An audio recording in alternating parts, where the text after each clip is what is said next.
जय हिंद। तो हम लोगों ने पहले की जो वीडियो में हम लोगों ने 6 कंट्रीज़ को पूरा कवर कर लिया था।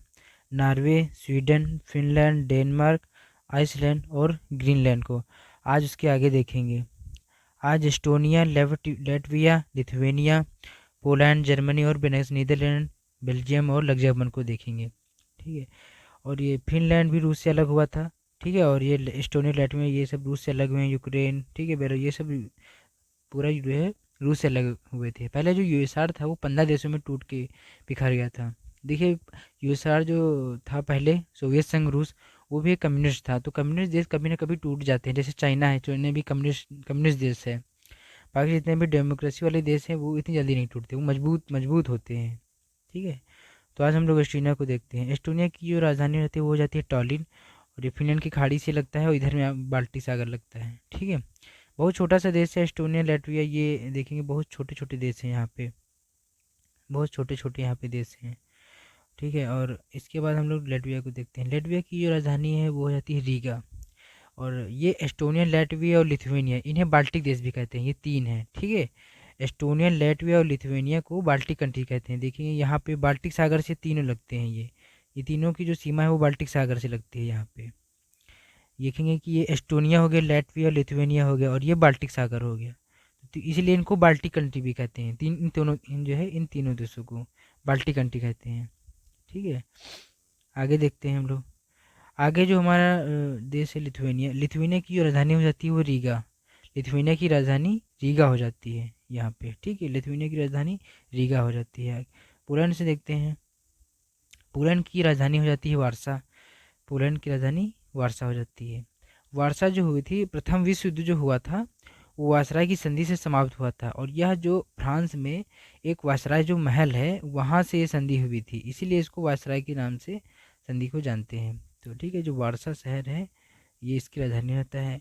रूस यूक्रेन युद्ध में लोग पोलैंड के रास्ते भागे थे, क्योंकि आप देखेंगे कि जो यूक्रेन हो जाता है यहाँ पे, ये यूक्रेन रहता है और इधर में रूस हो जाता है। तो जितने भी ये कंट्रीज इधर से निकलने के लिए इनको आसान था, तो ये लोग जो है यहाँ पोलैंड ज़्यादा भाग गए थे। ठीक है। आगे हम लोग जर्मनी देखते हैं। जर्मनी की जो राजधानी हो जाती है वो बर्लिन हो जाती है। ठीक है।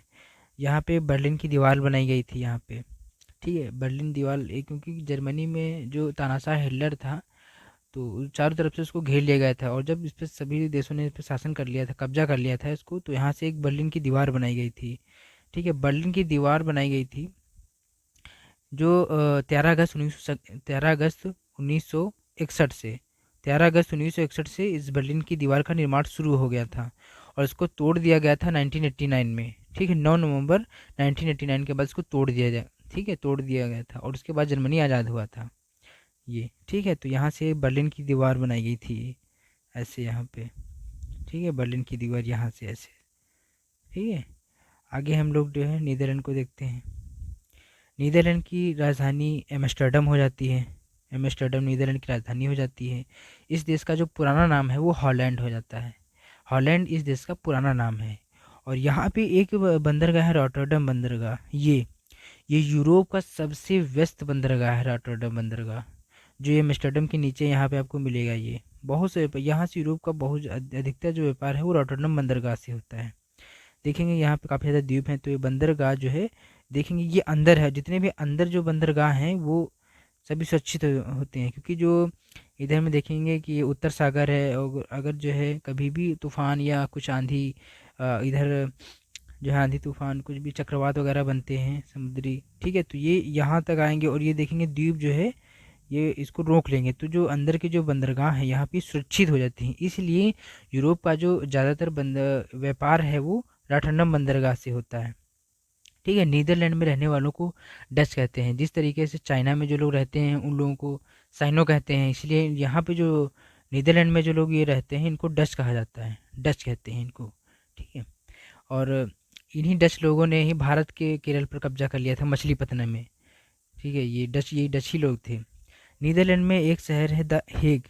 हेग में जो है वो अंतर्राष्ट्रीय न्यायालय है। ठीक है। अंतर्राष्ट्रीय न्यायालय है। ठीक है। द हेग में नीदरलैंड का एक शहर है हेग। तो वहाँ पे जो है अंतर्राष्ट्रीय न्यायालय है हेग में।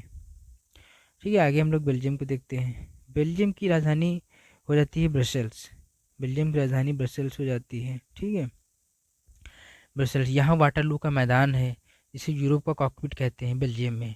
नाटो का जो मुख्यालय है North Atlantic Treaty Organization NATO, जो हाल ही में अभी फिनलैंड जो है वो नाटो का सदस्य बना है, नया नया सदस्य बना है नाटो का, नॉर्थ अटलांटिक ट्रीटी ऑर्गेनाइजेशन। इसका जो मुख्यालय है वो बेल्जियम की राजधानी ब्रसेल्स में है, यहाँ पे, ठीक है।